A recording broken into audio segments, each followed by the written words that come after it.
Let's review how the Dragon Book uses the Greek letters. I've mentioned before that it's important to really understand the terminology and the notation of the book, otherwise, you can get lost really quickly. And it's been a while for me for Greek letters, so let's just kind of review the look and pronunciation of the Greek letters. So now remember, Greek letters are used in the Dragon Book to denote a string of symbols.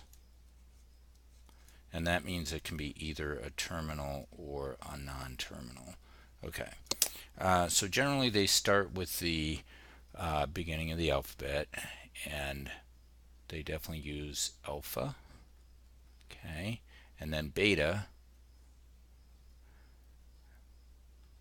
and beta is typically the way I learned to draw or write a beta is to do it backwards, where you kind of start with the curves and then swing the riser down, and that makes it pretty easy to tell the difference between that and a capital letter that looks more like that, right? Okay, then you've got gamma, and the way I typically write gamma is kind of with more of a pronounced loop in it than sometimes it shows up in print. And then delta, they definitely use delta. All of these letters they use. And so in the book, the typography is more curly, kind of like that. But I don't like that because it almost looks like an 8 that you didn't get that last little part to it. So I kind of prefer this where you draw the top more straight like that and then swing it around like that. So that's delta. And then epsilon, they do use epsilon, but not as a string of symbols. It's a special case. So epsilon, you can either write it like that, kind of like a backwards 3, or more like a C that you draw the cross through it like that. The one problem I do have with epsilon is that it can end up looking a lot like a capital E if I'm not careful. So, but anyways, the epsilon is meant to be empty, an empty string, or yeah, pretty much an empty something, an empty set, an empty string, always empty. Okay, so epsilon is special. And then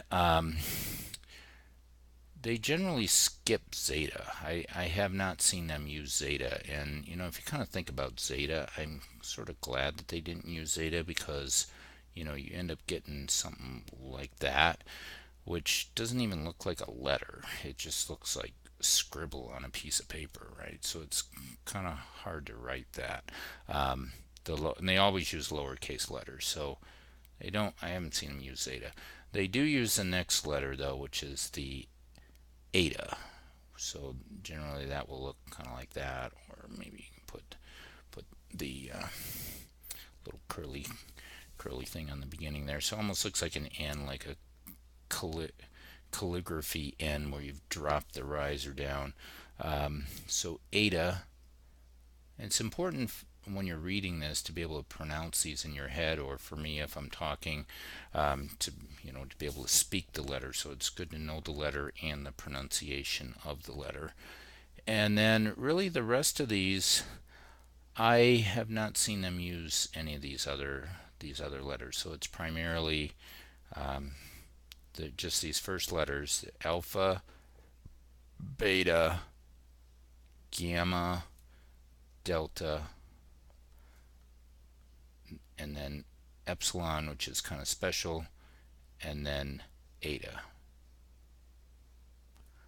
there. And then they'll sometimes use subscripts, so like alpha 1, alpha 2, etc., and beta 1, beta 2, etc. And that's it. So if you just know those Greek letters, you can get pretty far. Enjoy.